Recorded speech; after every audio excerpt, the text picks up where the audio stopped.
Hello my tech pharma family. तो कैसे हैं आप सब? आई होप आप सभी अच्छे होंगे। तो हम देख रहे थे हमारे जूरिस्प्रूडेंस को, जिसमें हमारी जो यूनिट फर्स्ट है वो ऑलमोस्ट कंप्लीट हो गई थी, ठीक है। और आज हम देखने वाले हैं हमारी जो यूनिट सेकंड है उसके बारे में। तो जो हमारी यूनिट फर्स्ट है, अगर आपने अच्छे से उसके लेक्चर्स देखे होंगे, अगर आपने अच्छे से पढ़ी होगी, तो आपको यूनिट सेकंड है वो भी आपको अच्छे से समझ में आ जाएगी। क्यों? क्योंकि जो हमारी यूनिट सेकंड है वो हमारी जो यूनिट फर्स्ट है उससे रिलेटेड ही है। क्योंकि जो हमारी यूनिट फर्स्ट थी उसके अंदर हमने क्या देखा था, जो हमारे जितने भी हमारे शेड्यूल्स थे उनके बारे में देखा था। और जो हमारी यूनिट सेकंड है उसमें हम क्या देखने वाले हैं, जितने भी हमारे जो शेड्यूल्स थे जो हमने जो यूनिट फर्स्ट के अंदर पढ़े थे, तो उसी में से कुछ एक हमारे जो शेड्यूल्स है उनको हमें जो क्या करना पड़ेगा, डिटेल में पढ़ना पड़ेगा। क्योंकि ये बार क्या हो जाते हैं, बहुत ही ज़्यादा इंपॉर्टेंट हो जाते हैं। तो उनको हम क्या करने वाले हैं, जो यूनिट सेकंड है उसके अंदर हम उन्हें डिटेल में देखने वाले हैं। तो जो हमारे यूनिट सेकंड है उसका नाम ही क्या है, हमारा डिटेल स्टडी ऑफ शेड्यूल्स। यानी इसमें हम क्या करेंगे, जितने भी हमारे शेड्यूल्स हैं उनको हम क्या करेंगे, थोड़ा सा डिटेल में पढ़ने वाले हैं। तो अगर यूनिट फर्स्ट अगर अच्छे से पढ़ी होगी, अगर नहीं देखा है, तो हमारी जो जो हमारी जूरिस्प्रूडेंस है उसकी आप प्लेलिस्ट में जाके जो हमारी यूनिट फर्स्ट है उसको आप देख सकते हैं, ठीक है। तो अगर मैं बात करूँ हमारी यूनिट सेकंड की, तो इसमें हमारे 3 से 4 टाइप हमारे होने वाले हैं। यानी हमारे जो इसमें 3 से 4 हमारी हेडिंग्स होने वाली है। तो उसमें हमारी जो यूनिट सेकंड है वो हमारी कंप्लीट हो जाएगी। तो सबसे पहले होगा हमारा डिटेल स्टडी ऑफ शेड्यूल्स। यानी जितने भी हमारे शेड्यूल्स हैं उनको हम क्या करेंगे, हमारा जो डिटेल में पढ़ने वाले हैं, ठीक है। एक चैप्टर हो गया हमारा जो सेल ऑफ ड्रग, यानी हमारा जो ड्रग है उसको हम कैसे सेल करते हैं मार्केट के अंदर, ठीक है। और हो गया हमारा labelling and packaging of drugs, यानी हमारे जो ड्रग्स बनाते हैं तो उनके ऊपर कैसे लेबल डालते हैं, कैसे उनकी पैकेजिंग करते हैं, तो उनके ऊपर भी हमारा जो एक चैप्टर दिया हुआ है, ठीक है। और एक हो गया हमारा administration of act and rules, यानी जो हमारा रूल्स बनाए हुए हैं तो वो कैसे हमारे जो ड्रग्स के ऊपर हमारा लागू किए जाते हैं, तो उनके बारे में हमारा जो इस जो हमारी यूनिट सेकंड है उसके अंदर हम पढ़ने वाले हैं, ठीक है। तो चलो लेक्चर को स्टार्ट करते हैं। तो सबसे पहले देखते हैं हमारे जो डिटेल स्टडी ऑफ जो भी हमारे शेड्यूल्स हैं, जितने भी हमारे शेड्यूल्स हैं तो उनको हम थोड़ा सा डिटेल में जाके हम देखने वाले हैं। तो इसमें हम देखेंगे जो भी हमारे शेड्यूल्स हैं, जैसे हमारा शेड्यूल जी हो गया, एच हो गया, एम हो गया, N, P, T, U, V, जितने भी हमारे शेड्यूल्स हैं तो उनको हम एक एक करके क्या करेंगे, हमारा डिटेल से पढ़ने वाले हैं, ठीक है। तो सबसे पहले बात करते हैं जो हमारा शेड्यूल जी है, तो उसकी बात करते हैं। तो शेड्यूल जी के अंदर क्या आता है, तो अगर आपने यूनिट फर्स्ट देखी है तो आपको पता होगा कि जो हमारे शेड्यूल जी की जितनी भी हमारी जो ड्रग्स होती है उनके ऊपर हमारा जो क्या होती है, हमारे मेडिकल सुपरविजन के ही अंडर ली जाती है। क्योंकि उनमें क्या होता है, हमारा तो थोड़ा सा ऐसी हो जा सकती है कि अगर हम उनको मेडिकल सुपरविजन में ना लें, ठीक है, तो क्या होती है, थोड़ी सी टॉक्सिसिटी प्रोड्यूस करती है। तो अगर मेडिकल सुपरविजन का मतलब यानी हमें कोई भी हमारा जो मेडिकल प्रैक्टिशनर होता है, जो हमारा डॉक्टर हो गया, कोई भी नर्स वगैरह होते हैं, तो उनके अंडर में उन्हें लेनी पड़ती है। तो अगर इसमें बात करें तो this schedule mainly includes hormonal preparation of the drugs that dangerous to be use without the medical supervision. यानी इसके अंदर क्या आते हैं, हमारे जो जो हमारे हार्मोनल प्रिपरेशंस होती है, जो हमारी हार्मोनल ड्रग्स आती है, वो क्या आती है, हमारे शेड्यूल जी के अंदर आती है। तो जो भी हमारे शेड्यूल जी की जितनी भी हमारी ड्रग्स होगी, तो उसकी पैकेजिंग के ऊपर हमारा लिखा हुआ, आपको ऐसा लिखा हुआ मिलेगा, it is dangerous to take this preparation except under the medical supervision. यानी उसके लेबल को आप देखोगे तो उसके ऊपर आपको ऐसा लिखा हुआ मिलेगा कि ये क्या हो सकती है, हमारी जो हमारी रिस्की हो सकती है, हमारा डेंजरस हो सकती है अगर हम उसको मेडिकल सुपरविजन के अंडर में ना ले, तो ठीक है। Such drugs should always be taken only the on the doctor's advice. यानी ये क्या आती है, हमारे डॉक्टर की एडवाइस भी हमारी दी जाती है। Most of them act on endocrine system and may have serious effect on the misuse. अगर ये क्या करती है, हमारा जो एंडोक्राइन सिस्टम होता है उसके ऊपर मोस्टली क्या करती है, हमारा इफेक्ट देखने को मिलता है। तो अगर हम इसे मिस यूज करते हैं तो ये हमारा सीरियस कंडीशन भी हो सकती है। जैसे अगर मैं एग्जांपल्स की बात करूं तो हमारा हो गया थियोटेपा हो गया, इंसुलिन हो गया, फिनेंटाइन हो गया, मेटफॉर्मिन हो गया। तो ये सब क्या आती है, हमारे शेड्यूल जी की ड्रग्स आती है। तो शेड्यूल जी के अंदर क्या आता है, मोटा मोटा याद रखोगे, शेड्यूल जी की जो भी हमारी ड्रग्स होगी उनके ऊपर क्या लिखा होगा, हमारा it is dangerous to take this preparation except under the medical supervision. यानी क्या होती है, हमारी मेडिकल सुपरविजन के अंडर ही दी जाती है, ठीक है। अब बात करते हैं जो हमारा अगला शेड्यूल है उसकी बात करें, तो अगला शेड्यूल हो गया हमारा शेड्यूल एच। और शेड्यूल एच के अंदर क्या आते हैं, शेड्यूल एच के अंदर जितनी भी हमारी ड्रग्स आती है वो क्या होती है, हमारी प्रिस्क्रिप्शन ओनली ड्रग्स होती है। तो जो भी हमारे शेड्यूल एच की जितनी भी हमारी ड्रग्स होती है वो हमारे डॉक्टर के प्रिस्क्रिप्शन पे ही दी जाती है। यानी ऐसे हम फार्मेसी जाके हम उसे नहीं ले सकते, ठीक है। तो this schedule includes prescription drugs which can only be sold on the prescription of registered medical practitioner. यानी क्या होता है, जो हमारा डॉक्टर होता है उसके प्रिस्क्रिप्शन पे हमें क्या मिलती है, वो ड्रग मिलती है। तो जो हमारे शेड्यूल एच की जितनी भी हमारी ड्रग्स होती है उसके ऊपर हमारा आरएक्स सिंबल आपको देखने को मिलेगा, ठीक है। और इसके ऊपर हमारा लिखा हुआ मिलेगा आपको to be sold by the retail on the prescription of the registered medical practitioner only. यानी उसके ऊपर ऐसा भी लिखा हुआ मिलेगा, ये क्या होता है, हमारा जो मेडिकल प्रैक्टिशनर होता है उसी के हमारा जो वो प्रिस्क्राइब करेगा तभी हमें वो मिलेगी, ठीक है। If a drug under the Schedule H also fall under the Narcotic Drugs and Psychotropic Substances Act 1985, it should carry the symbol of NRX and the same warning। यानी जो भी हमारे शेड्यूल एच की जो भी हमारी ड्रग्स होती है वो हमारी जो हमारे ड्रग एंड साइकोट्रोपिक सब्सटेंसेज है उसके एक्ट के अंदर भी आती है। तो अगर उसमें हमारे जो साइकोट्रोपिक सब्सटेंसेज मिले होंगे हमारे जो शेड्यूल एच की ड्रग है तो उसके ऊपर हमारा NRX हमें देखने को मिलेगा। ठीक है, एग्जाम्पल हो गया हमारा जो कार्बिडोपा हो गया, टेरेटोनिन हो गया। ठीक है, तो ये सब क्या होते हैं हमारे शेड्यूल एच की ड्रग्स आते हैं। तो शेड्यूल एच को अगर मोटा मोटा याद रखे तो ऐसा याद रखो, जो भी हमारी शेड्यूल एच की ड्रग है वो हमारी जो डॉक्टर हमें प्रेस्क्राइब करेगा तभी हमें मिलेगी। ठीक है, ऐसे जाके मेडिकल से सीधा नहीं ले सकते। जैसे सिर दर्द हो रहा है तो हम जाके मेडिकल से लेके आते हैं जो हमारा पैरासीटामोल का पत्ता आता है वो। ठीक है, वैसे हम शेड्यूल एच की ड्रग्स को नहीं ले सकते। ठीक है, अब बात करते हैं जो हमारा शेड्यूल एम है उसकी बात करें तो हमारा शेड्यूल एम क्या होता है। तो आपने देखा होगा यूनिट फर्स्ट के अंदर क्या होता है, शेड्यूल एम 4 होता है हमारा गुड मैन्युफैक्चरिंग प्रैक्टिस।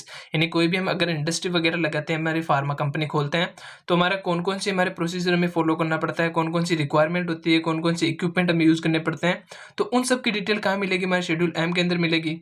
ठीक है, it is defined as the part of quality assurance which is aimed to ensure that the product are consistently manufacturing to the quality appropriate there the intent use। यानी हम कोई भी product बनाते हैं तो वो क्या हो हमारे अप्रोप्रिएट जो हमारे क्वालिटी की हो। ठीक है, it deal with the requirement of premises plant and equipment needed for the settling up to manufacturing unit।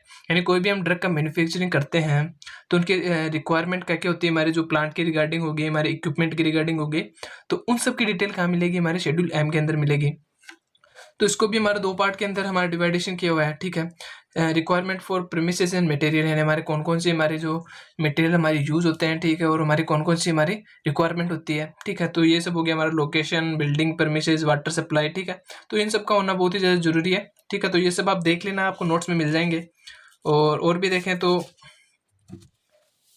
जैसे हमारे कंटेनर क्लीनिंग हो गया, हमारा रॉ मटेरियल हो गया, तो इन सबको आप ठीक है नोट से पढ़ लेना। और आगे बात करते हैं पार्ट 2 के अंदर हो गया हमारा जो requirement for plant and equipments, यानी कौन कौन से हमारे जो इक्विपमेंट हमारे यूज होते हैं। ठीक है, और प्लांट के रिगार्डिंग हमारी कौन कौन सी बेसिक चीज़ें हमारे पास होनी चाहिए। तो अगर प्लांट के रिगार्डिंग देखें तो सबसे पहले हो गया हमारा एरिया, तो बेसिक इंस्टॉलेशन। ठीक है, इसके अंदर हमारे दो पार्ट होता है, बेसिक इंस्टॉलेशन और एंसिलरी एरिया। ठीक है, तो बेसिक इंस्टॉलेशन की बात करें, हमारा जो हमारा मिनिमम है हमारा 30 स्क्वायर मीटर का हमारे पास एरिया होना चाहिए। ठीक है, और एंसिलरी एरिया की बात करें तो इसके लिए हमारा जो 10 स्क्वायर मीटर का हमारे पास एरिया होना चाहिए। यानी कोई भी हम प्लांट लगाते हैं तो हमारे पास ये रिक्वायरमेंट होती है। ठीक है, अब इक्विपमेंट्स की बात करें तो हमारे कौन कौन सी इक्विपमेंट हमारी जो इंडस्ट्री लगा रहे हैं तो उसके अंदर हमारे मौजूद होने चाहिए। तो हो गया हमारा कोलोइडल मिल हो गया, हमारा मिक्सिंग स्टोरेज टैंक्स हो गए। ठीक है, स्टेनलेस स्टील टैंक्स हो गए, कंटेनर हो गए। ठीक है, तो इन सब की चीज़ों की हमारे जो जितने भी इक्विपमेंट्स है तो उनकी हमारी रिक्वायरमेंट होती है कोई भी अगर हम प्लांट लगाते हैं तो। ठीक है, तो ये सब कहाँ आते हैं, हमारे शेड्यूल एम है तो उसके अंदर हमारी कंप्लीट डिटेल हमें मिलेगी अगर हम कोई भी जो भी हम अगर प्लांट वगैरह लगाते हैं, कोई भी हमारी फार्मा कंपनी खोलते हैं तो। ठीक है, और अब आगे बात करते हैं जो हमारा अगला शेड्यूल है तो उसकी बात करें तो वो हो गया हमारा शेड्यूल एन। शेड्यूल एन से रिलेटेड क्या है, हमारा एन किससे रिलेटेड है, तो एन है अगर हम कोई भी फार्मेसी रन करते हैं यानी कोई भी फार्मेसी चलाते हैं तो उससे रिलेटेड हमारी डिटेल कहाँ मिलेगी, हमारे शेड्यूल एन के अंदर मिलेगी। This schedule describe the minimum requirement for of facility and the equipment necessary for the proper and efficient running of pharmacy. यानी कोई भी हम फार्मेसी जैसे नई फार्मेसी खोल रहे हैं, ठीक है, चला रहे हैं, तो हमारे पास कौन कौन सी बेसिक चीज़ें हमारे पास होनी चाहिए, तो उन सब की डिटेल हमारे शेड्यूल एन के अंदर मिलेगी। तो इसमें बात करें कि हमारी कौन कौन सी हमारी रिक्वायरमेंट होती है, तो सबसे पहले क्या हो गया हमारा ये pharmacy logo display at the front. यानी क्या होता है अगर हम कोई भी फार्मेसी खोलते हैं, ठीक है, हमारे मेडिकल खोलते हैं, तो आपने देखा होगा जो हमारा बैनर होता है तो उसके ऊपर हमारा जो हमारा फार्मेसी का लोगो होता है, जो हमारा प्लस वाला लोगो होता है, ठीक है, तो वो आपके पास होना चाहिए। ठीक है, तो वहाँ पे वो लिखा हुआ होना चाहिए। ठीक है, adequate storage and work space होना चाहिए, आपके पास स्टोरेज होना चाहिए हमारे मेडिसिन को रखने के लिए। ठीक है, proper lightning and ventilation, proper lightning होनी चाहिए, हमारी वेंटिलेशन वगैरह होना चाहिए। Refrigeration for temperature sensitive medicine, यानी जो भी हमारे टेम्परेचर सेंसिटिव मेडिसिन होती है, जो हमारी क्या होती है हमारे कूल एंड ड्राई प्लेस पे रखी जाती है, तो उनके लिए हमारा जो रेफ्रिजरेटर है वो भी आपके पास होना चाहिए। Specific storage condition for different drugs, यानी जो भी हमारी अलग अलग प्रकार के हमारी जो ड्रग्स होती है उनके रिगार्डिंग हमारा अलग अलग प्रकार के हमारे पास जो स्टोरेज कंडीशन होनी चाहिए। और आगे बात करें तो प्रॉपर लेबलिंग ऑफ ड्रग्स, यानी जितने भी हमारे ड्रग्स हैं उनके ऊपर हमारी जो लेबलिंग है प्रॉपर होनी चाहिए। सेफ्टी एंड सिक्योरिटी मेजर्स होने चाहिए। ठीक है, लाइसेंस रिक्वायरमेंट तो सबसे मेन तो वही है, हमारे पास लाइसेंस होना चाहिए। कोई भी हम ट्रक को अगर सेल कर रहे हैं, डिस्ट्रीब्यूट कर रहे हैं, तो उसके रिगार्डिंग हमारे पास लाइसेंस होने चाहिए। तो फार्मेसी रन करने के लिए जितनी भी डिटेल कहाँ मिलेगी, हमारी शेड्यूल एन के अंदर मिलेगी। तो मोटा मोटा ऐसे याद रख सकते हो इसे, ठीक है। अब बात करते हैं हमारे शेड्यूल पी की। तो शेड्यूल पी के अंदर क्या आता है हमारा, शेड्यूल पी को आप याद रखो, हमारा लाइफ पीरियड ऑफ ड्रग्स, यानी हम किसी भी ड्रग्स को बना रहे हैं तो उसकी एक्सपायरी डेट कितनी होगी, वो कहाँ लिखी हुई है, हमारे शेड्यूल पी के अंदर लिखी हुई है। तो this schedule describe the life period of different drugs in months, यानी इसमें क्या होता है, यानी कोई भी आपने ड्रग देखी होगी तो उसके ऊपर हमारा ईयर्स के अंदर हमारा आपको ऊपर एक्सपायरी डेट नहीं लिखी हुई मिलेगी, उसके ऊपर आपको मंथ्स के अंदर ही हमारी जो एक्सपायरी डेट है वो लिखी हुई होगी। जैसे आपने देखा होगा कि किसी के ऊपर लिखा होगा कि best before 12 month from manufacturing date, ठीक है। तो ऐसा होता है कि अगर मैन्युफैक्चरिंग डेट के 12 मंथ के बाद क्या हो जाएगी, वो एक्सपायर हो जाएगी।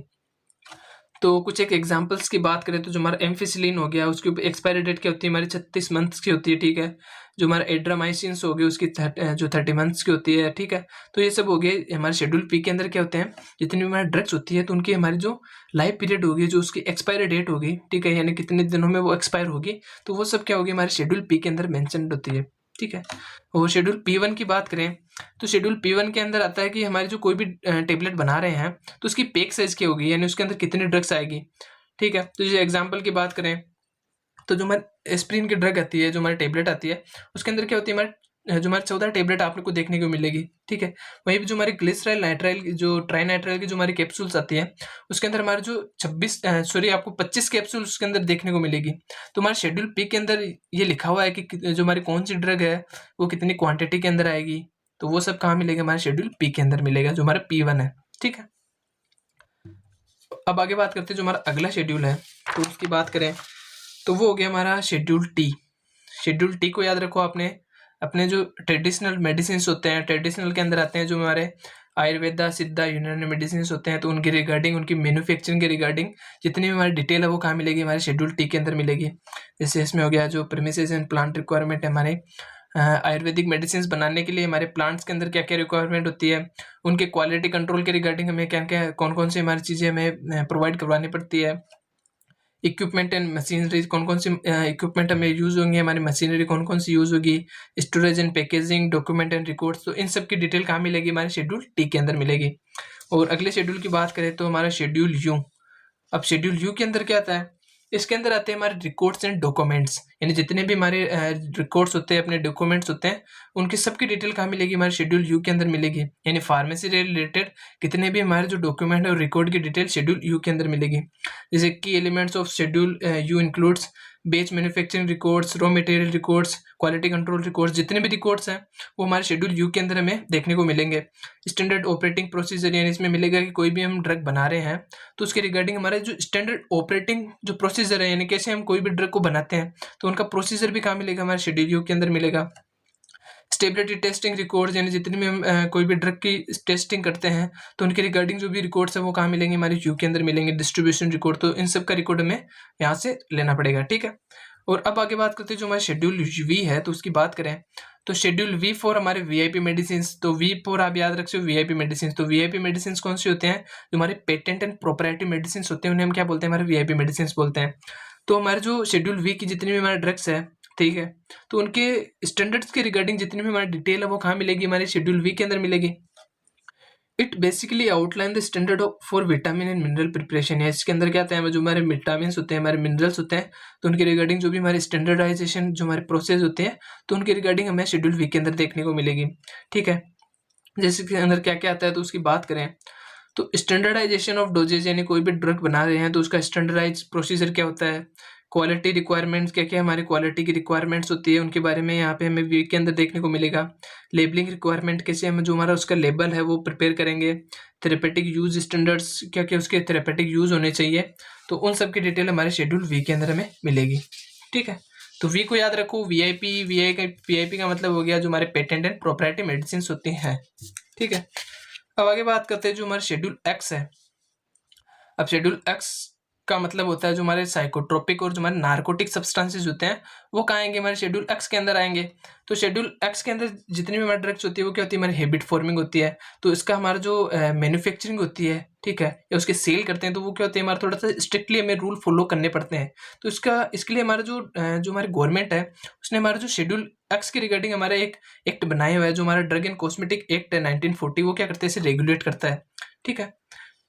तो schedule X drug are primarily narcotic and psychotropic substances which can serious risk if misuse, यानी हम जो हमारे शेड्यूल एक्स की ड्रग्स होती है उनका अगर हम मिस यूज करते हैं तो ये क्या हो सकता है, थोड़ा रिस्क हो सकता है, क्योंकि ये क्या होती है, हमारी हैबिट फॉर्मिंग होती है। तो अगर हम जो हमारे शेड्यूल एक्स की ड्रग है हम बार बार ले रहे हैं तो क्या करती है, ये हमारे सीधा ब्रेन पे, जो हमारे ब्रेन के रिसेप्टर होते हैं उनके ऊपर अटैक करती है, जिससे क्या होता है कि हमारा जो ब्रेन रिसेप्टर है वो क्या करते हैं, बार बार इसे ट्रिगर करते हैं।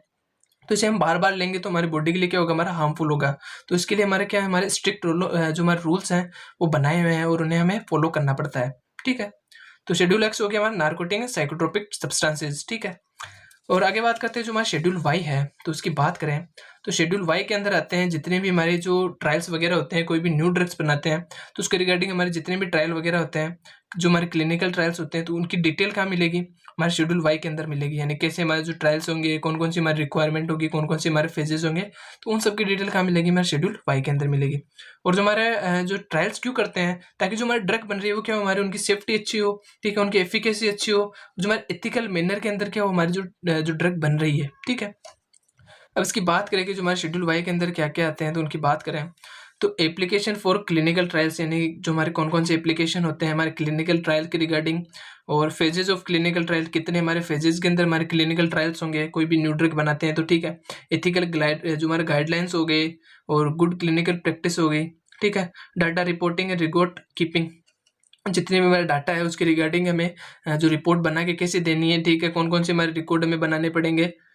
सेफ्टी रिपोर्टिंग होगी हमारा import and manufacturing for clinical trials, यानी कैसे हम ड्रग को हमारा जो इंपोर्ट करेंगे, मैन्युफैक्चरिंग करेंगे अगर उसकी क्लिनिकल ट्रायल्स करने हैं, तो इन सब की डिटेल कहाँ मिलेगी, हमारी शेड्यूल वाई के अंदर मिलेगी, ठीक है। तो शेड्यूल वाई हो गया। और अब आगे बात करते हैं जो हमारा अगला शेड्यूल है, तो उसकी बात करें तो वो हो गया हमारा शेड्यूल एफ पार्ट 12B। तो इसके अंदर क्या आता है, तो अगर शेड्यूल एफ की बात करें तो हमारे शेड्यूल एफ के अंदर आता है जितने भी हमारे ब्लड बैंक है, यानी कोई भी हम ब्लड बैंक चला रहे हैं, उसको रन कर रहे हैं, तो उसके रिगार्डिंग हमें कौन कौन सी हमारी जो हमारी रिक्वायरमेंट होती है, तो उनके रिगार्डिंग हमें क्या मिलेगा, हमारे शेड्यूल एफ के अंदर मिलेगा। तो schedule F part 12B of Drug and Cosmetic Act provide the regulatory standards and requirement specifically for the blood bank and blood product in India, यानी कोई भी हम ब्लड बैंक चलाते हैं तो उसके रिगार्डिंग हमें कौन कौन सी रिक्वायरमेंट होती है, कौन कौन सी स्टैंडर्ड फॉलो करने पड़ते हैं, तो उन सब की डिटेल हमारे शेड्यूल एफ के अंदर मिलेगी। It outlined the necessary guideline for the establishing and operating blood banks as well as for collecting, storing, testing and distribution blood it component to ensure safety and quality, यानी कोई भी हम blood bank चला रहे हैं तो कैसे हम उसको कलेक्ट करेंगे, जो हमारा ब्लड होगा कैसे उसको स्टोर करेंगे, कैसे उसकी टेस्टिंग करेंगे, तो उन सब की डिटेल कहाँ मिलेगी, हमारे शेड्यूल एफ के अंदर मिलेगी। यानी हमारा कलेक्टिंग का प्रोसीजर क्या है, उसकी स्टोरिंग का प्रोसीजर क्या है, तो उन सब की डिटेल हमारे शेड्यूल एफ के अंदर मिलेगी। अब इसके अंदर क्या क्या आता है तो उसकी बात करें, हमारा ब्लड बैंक के रिगार्डिंग हमारा इंफ्रास्ट्रक्चर हो गया, कौन कौन सी इक्विपमेंट यूज होंगे, ठीक है। पर्सनल रिक्वायरमेंट्स होगी, क्या क्या हमारे पर्सनल रिक्वायरमेंट्स होती है, तो उन सब की डिटेल भी यहीं पे मिलेगी। कलेक्टिंग एंड टेस्टिंग, ठीक है। स्टोरेज एंड सेल्फ लाइफ, यानी जो हमारा ब्लड ले रहे हैं तो उसकी सेल्फ लाइफ कितनी होगी, यानी कितने दिनों में वो खराब हो जा सकता है, ठीक है। Quality control and labelling requirement, यानी हमारा कौन कौन सा हमारा क्वालिटी कंट्रोल होगा और कैसे हमारा जो लेबल है वो हमारे जो ब्लड का सैंपल लिया तो उसके ऊपर कैसे लेबलिंग करेंगे, तो उन सब की डिटेल कहाँ मिलेगी, हमारे शेड्यूल एफ के अंदर मिलेगी। अब आगे बात करते हैं जो हमारा अगला शेड्यूल है उसकी बात करें तो हमारा drugs and magic remedies act, ठीक है, यानी ये हमारा एक्ट भी है और हमारा जो शेड्यूल जे के अंदर आता है, तो इसके अंदर आता है जितनी भी हमारी ड्रग होती है वो क्या करती है, जैसे जो हमारी बड़ी बड़ी फार्मा कंपनी होती है वो क्या करती है, ऐसा क्लेम करती है वो क्या करती है, हमारी कोई भी डिजीज को क्या कर देगी, अपना जो 100% ट्रीटमेंट देने का दावा करती है। लेकिन जो हमारी ऐसी हमारी इतनी सारी जो हमारी डिजीज होती है जिनका हमारा 100% ट्रीटमेंट आज तक बना ही नहीं है, फिर भी वो क्या करती है, अपना क्लेम करती है कि वो क्या करेंगे, इसको ट्रीट कर देंगे। तो उन्हीं की रोकने के लिए हमारा जो drug and magic remedies act है वो बनाया गया था, ठीक है। तो जैसे आपने कई दिनों पहले ऐसा सुना होगा जो हमारा जो फेयर एंड लवली था उसके ऊपर भी हमारे जो सवाल उठे थे कि जैसे वो दावा करते थे कि आप फेयर एंड लवली लगाओगे तो इतने दिनों में गोरे हो जाओगे, तो उसके रिगार्डिंग भी उसके ऊपर जो बहुत सारे सवाल उठे थे, तो तभी तो हमारा जो फेयर एंड लवली था उसने अपना नाम चेंज करके क्या कर दिया, अपना ग्लो एंड लवली रख दिया। तो वही है बस। तो हमारा इसके अंदर क्या आता है, the drug and magic remedies act 1954 के अंदर क्या आता है, हमारा जो मैजिक एंड रेमेडीज एक्ट आया था, is an Indian law aim to control the misleading advertisement. यानी क्या करते हैं, हमारे जो मिसलीडिंग एडवर्टाइजमेंट होते हैं, जो फॉल्स एडवर्टाइजमेंट होते हैं, एडवर्टाइज तो करते हैं लेकिन उनके अंदर जो हमारा जो मेन इंग्रेडिएंट है या जो हमारा जो काम करने का तरीका वो वैसा नहीं होता, ठीक है। Of drug and magic remedies that claims to have miracles and accepted healing effects. यानी क्या होते हैं, जो हमारे जादुई ड्रग्स होते हैं, यानी ऐसा होता है कि जैसे कोई बहुत ही ज्यादा खाला है, उसने लगाया, जैसे आपने एड्स में देखा होगा, और वो लगाते हैं क्या हो गया, 7 दिन के अंदर बहुत ही ज्यादा गोरा हो गया। तो बस उसी को रोकने के लिए हमारे ये एक्ट बनाया हुआ है, ठीक है। इसके अंदर की फीचर्स की बात करें, क्या क्या आता है, तो प्रोहिबिशन ऑफ फॉल्स एडवर्टाइजिंग, जो हमारा फॉल्स एडवर्टाइजिंग है उसको रोकने के लिए बनाया गया। List of disease and condition, जितनी भी हमारी डिजीज होती है और जो हमारी कौन कौन सी हमारी कंडीशंस होती है उनका हमारा तो 100% ट्रीटमेंट नहीं है, ठीक है, तो उनका भी हमारे लिस्ट इसके अंदर दी हुई है। बैन ऑन मैजिक रेमेडीज, जो भी हमारे मैजिक रेमेडीज होती है तो उनको बैन करने का काम भी क्या करता है, हमारा यही एक्ट करता है।